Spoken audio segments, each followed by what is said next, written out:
Welcome everyone to the Eternal Spoiler Breakdown. My name is Pojo, and we are looking at the second new mechanic out of Fall of Argenport. We've already seen Tribute, the mechanic in which you get a summon effect when something is put into the void this turn. But we have a new one, and that is the introduction of a new unit type called Merchants and the Marketplace. And this is the first of these merchants, the Ixtun Merchant, which we're going to be showing right now.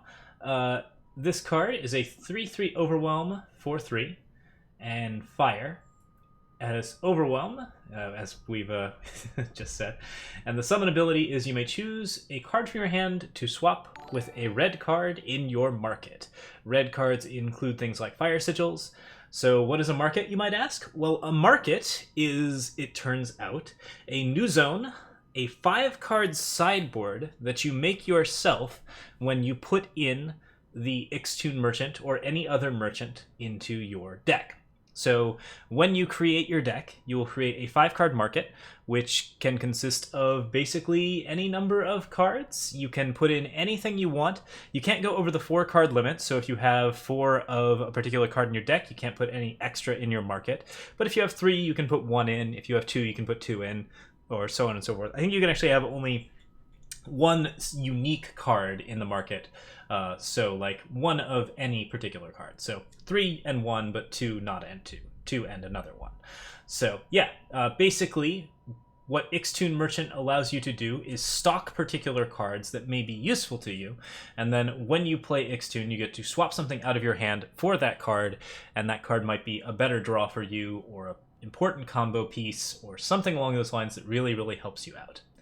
So yeah, there's a lot of interesting things that you can do with these types of cards. It's pretty interesting in combo style decks, just because like by playing it, you get to look for particular cards that are parts of your combo pieces. So like you have 4 copies of Ixtun Merchant, you have 3 copies of the card in your deck, and then you have 1 in your sideboard, and now you have 6 different instances in which you can actually get the card that you most need.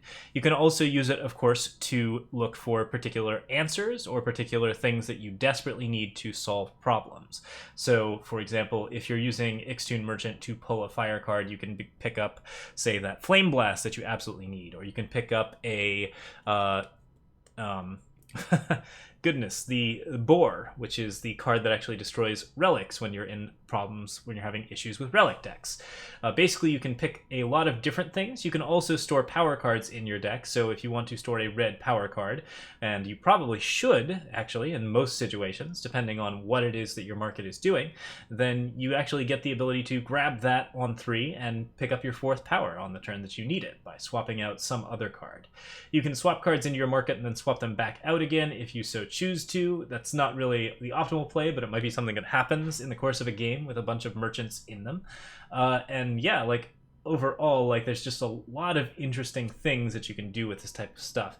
So the market is going to be apparently the sideboard for best of 3 in most scenarios. So like once we actually do have best of 3, which it appears that we are going to have, we will use the market to determine like our sideboard for games, which will mean that like basically your sideboarding skills are going to be put to the test while you're playing regular Eternal, and also in general that whole setup is going to be how we sideboard in Eternal in the future. So that's looking like an interesting option. I'm really curious to see how that plays out.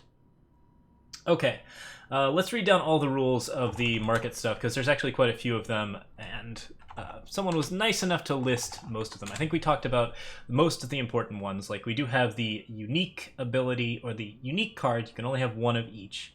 You do have the ability to, if you want to swap in a temporary card, like something generated like Board, it'll stay in the market when you push it into the market.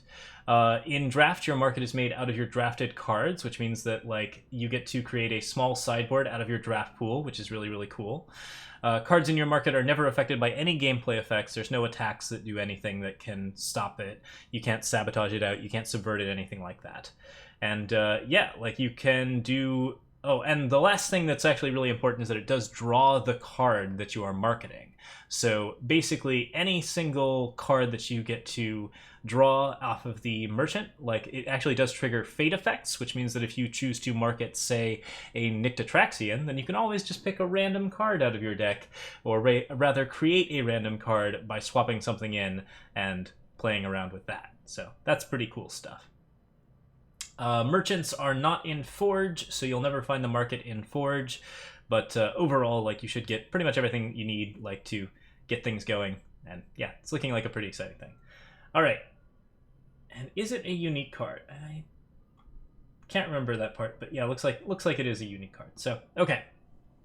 So yeah, this is the first merchant. It's a 3/3 Overwhelm. We'll evaluate each of them in turn, but it's important to note that each of these merchants is actually very similar. Like, they all have the same market ability, which is you swap a card from your hand with a different card in your market. So we're going to look at each of them. We're going to talk about what's good about them, how they work, and yeah, overall, like, how this sort of affects our mechanics. Okay, so Ixtune Merchant is the Overwhelm one.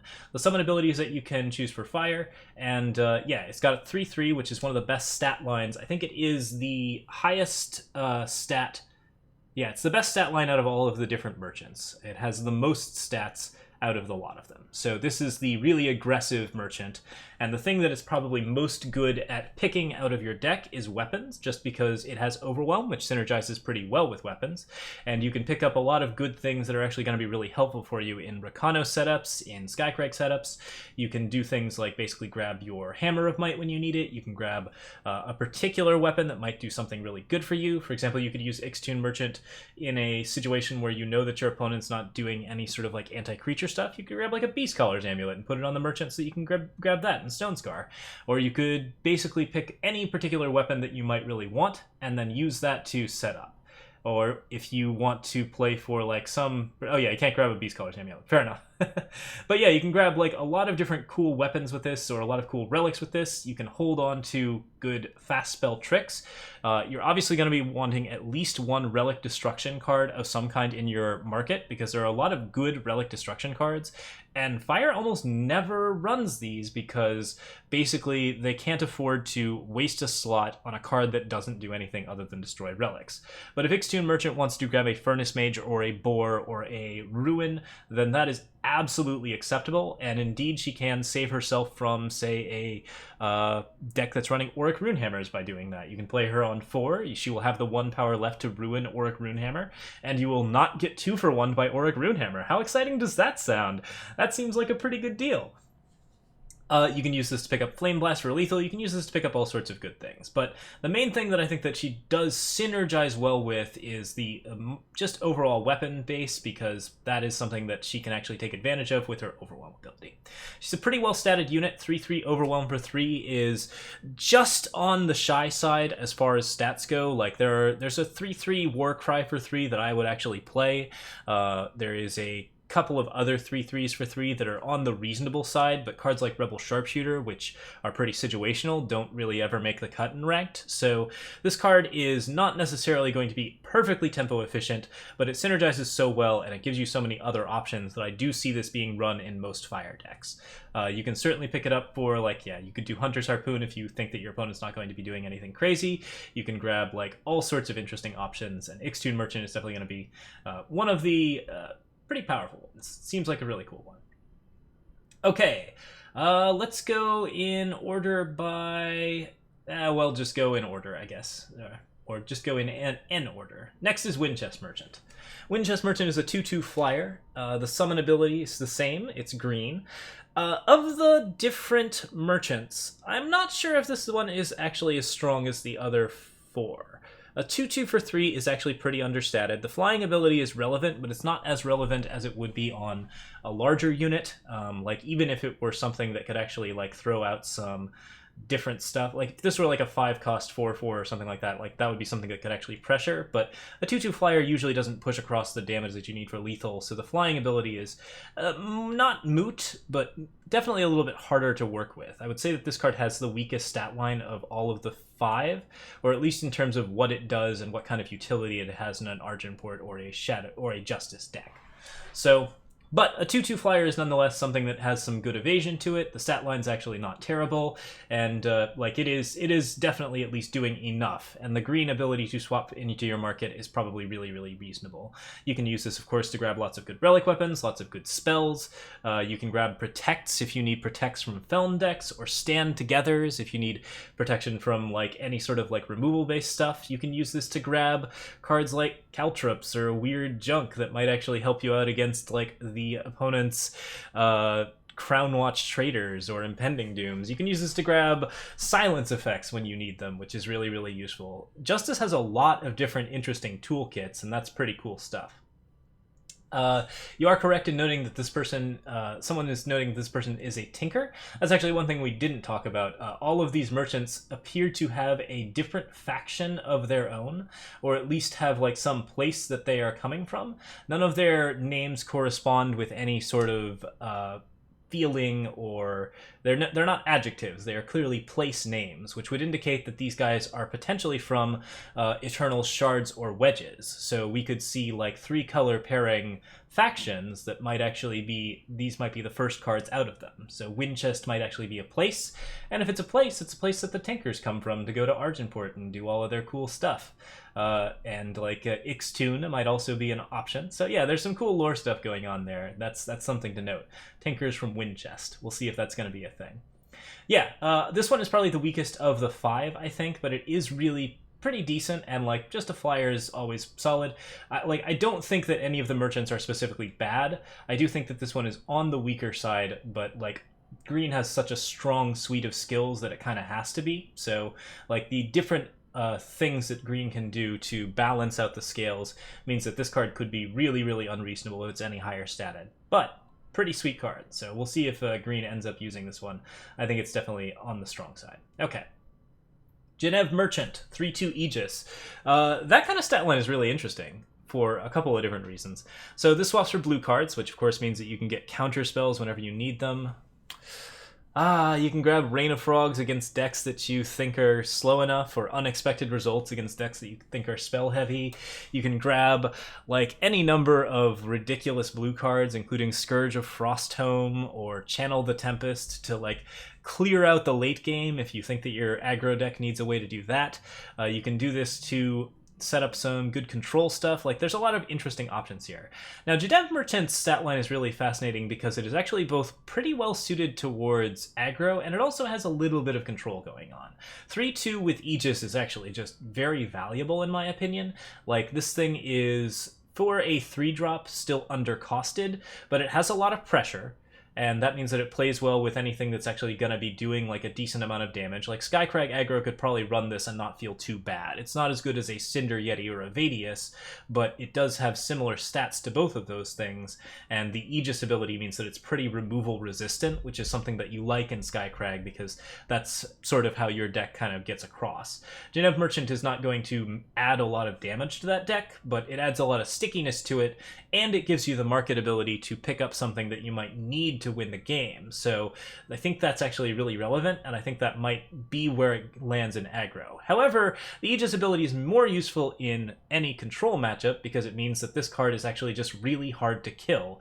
And since it is something that also does damage, if you're playing a big control setup with like Jotun Feast Callers and other draw abilities, and you're playing a lot of Aegis units, your opponent has a hard time removing your stuff, and then you have removal to remove their stuff, and Genev Merchant actually becomes a legitimate threat. Anything with 3 attack or more, that's going to actually do damage to push the game into a winning position if it's left on board long enough. So this card actually has some ability to close.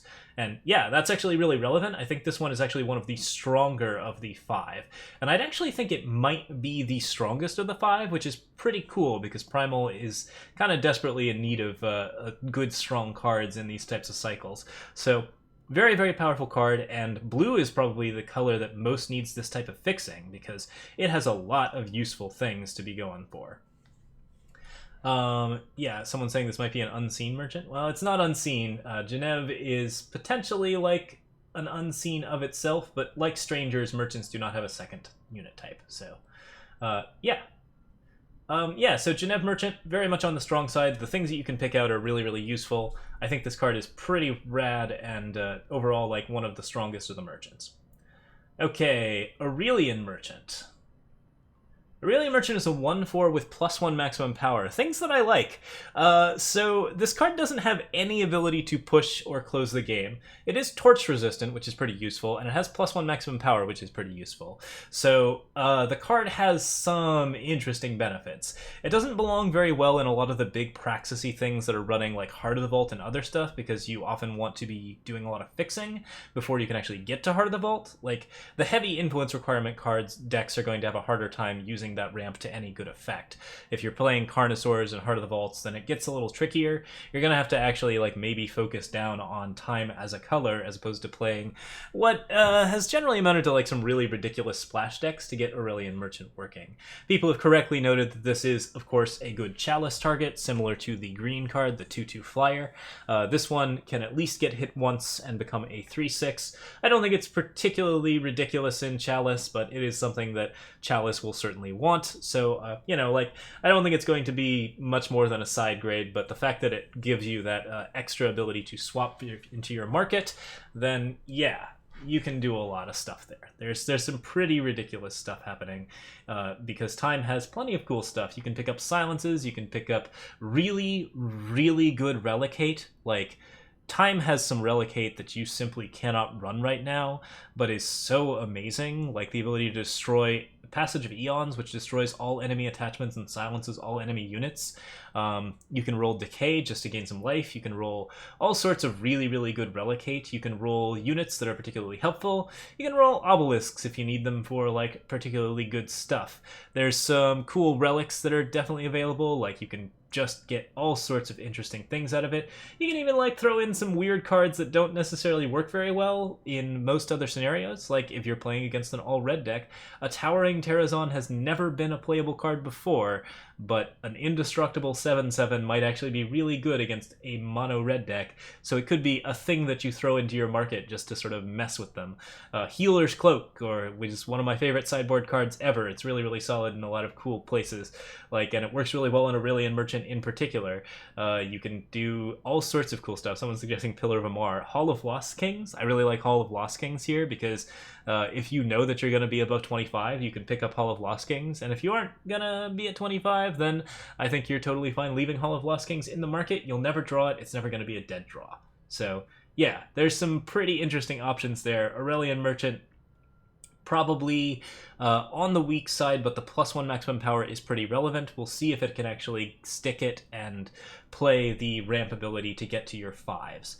Now, 3 to 5 is traditionally not an exceptionally good ramp, but again, that's actually always...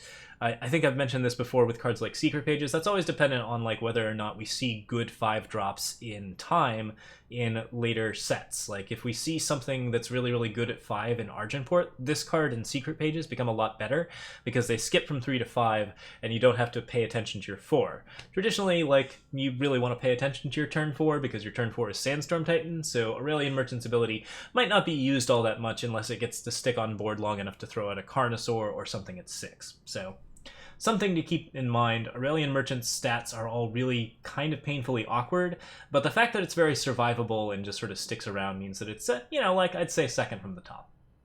Or second from the bottom, rather. Alright, the last one is actually just super solid. Corendon Merchant, 2/1 deadly.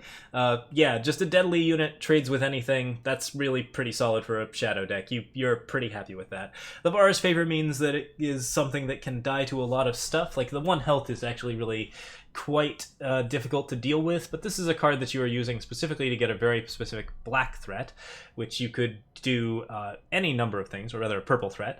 You can pick up all sorts of ways to mess with your opponent's hand. You can throw like a Zindil's Gift in here and not actually have to play a Zindil's Gift, which, man, that would be nice. You can do this to grab like Subverts and other cool things. Like, it is pretty crazy stuff overall. Like, I think that Corendon Merchant is like definitely in like the top area of things that you want to grab, but the overall stat line just means that it trades with just about anything.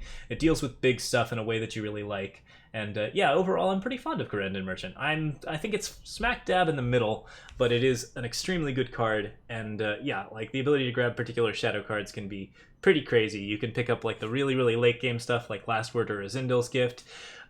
I'm curious to see how this interacts with Witching Hour, because Witching Hour in your market probably doesn't interact at all, but if it does, then you might be able to pick out a zero-cost Witching Hour in a game that goes long. That'd be pretty sweet. You can certainly grab things like Smuggler's Stash or Zindil's Gift or any sort of like really, really long game stuff. You can grab shadow cards that deal with particular threats, like In Cold Blood. So if you want to kill a Justice card, you can certainly just get rid of it forever and say that that is just like the end of that. Any type of like cranial extraction type effect, like the last, what is it called? Name Taker. Like there's all sorts of interesting options for Corendon. I think it is just gonna be doing like some ridiculous stuff. But yeah, like overall, this one, the main draw to Corendon Merchant is that it is just like really, really good at trading with other units. So that's the 5. I wish that these guys were selling okay, so like, okay, major, like, there's nothing major that we would criticize about what's going on. I would note that like the merchants are not selling particularly. I kind of wish that they were selling a slightly more unique wares. Corendon Merchant appears to be selling potions. There's another one that's selling potions. One of them is selling armor. The Tinker is selling the most interesting stuff, and the Ixtun Merchant is actually selling grenadines and weapons, which is kind of cool to see. Let's go ahead and pop back to that Ixtun Merchant art, because that Ixtun Merchant art is actually real good. I like this whole bit a lot. But you can see the grenadines in the background selling weapons, pretty traditional fire stuff, guns and spears and grenadine. But there's a lot of like potions and things for sale and cool stuff in the art. Anyways, that's just something that I noted, that they seem to have like a decent amount of extra personality to themselves, but I wish that there was a little bit more personality to their wares, just because I'm kind of interested to see what's going on in Ixtun and all of these other places. I think that these cards are amazing. Like, they do some cool things for lore, they do some cool things for Eternal, and the fact that there is a sideboard now is really, really neat. Like, this is... Let's go back to talking about the mechanic, because that is like really sort of where the interesting thing about merchants lies. Like, these guys are doing things that are really, really fascinating from a gameplay perspective. They have essentially introduced a Discover style mechanic into Eternal that is pretty capable of being defined by you, and it is not as random as it would be in, say, Hearthstone. And of the mechanics that Hearthstone has, I would say that like one of their absolute best is the Discover mechanic. So it's useful to have a baseline there, but I think that like this is a really, really big improvement on that actually gives you some cool sideboard tools and allows you to pick out sideboard stuff in a really useful way. I've talked a little bit about how I want tutoring to be fairly limited in what it does. This is a good way to limit it. You're essentially making sure that your opponent can pick up just any one particular card out of a list of 5 that your opponent has picked themselves. That does mean that you could potentially get into some scenarios where you see a lot of the same cards off of the market characters in general, but the reduced variance is something that I think most Eternal players are going to be pretty happy with, and I also think that this actually adds a lot of interesting like interaction to the game. Like, it just means that your opponents are more likely to have answers in the early turns to the stuff that you definitely need answered, so you could see like some really cool plays and some really sweet stuff happening off of these merchants. I'm pretty excited to see where that goes, and I'm also excited to see like the sort of 5-card sideboard thing. I'm really curious as to whether or not we're going to stick with that for the tournament setting. I kind of hope that we do. I'm a little interested. It's gonna be fun to see, and I'm very excited to see Best of 3 coming out whenever Best of 3 does come out. That'll be pretty cool stuff as well. So, sideboards, markets. We are getting to the market, and we are gonna get some really, really cool stuff out of that. That's pretty amazing, and overall, like, this is looking to be a very, very solid release for Eternal. So, Fall of Argenport, still psyched. Still ready to rock and roll with it. On that note, we're going to close out. Thank you guys, the YouTube folks, for watching, and have a really, really good day. I will see you next time.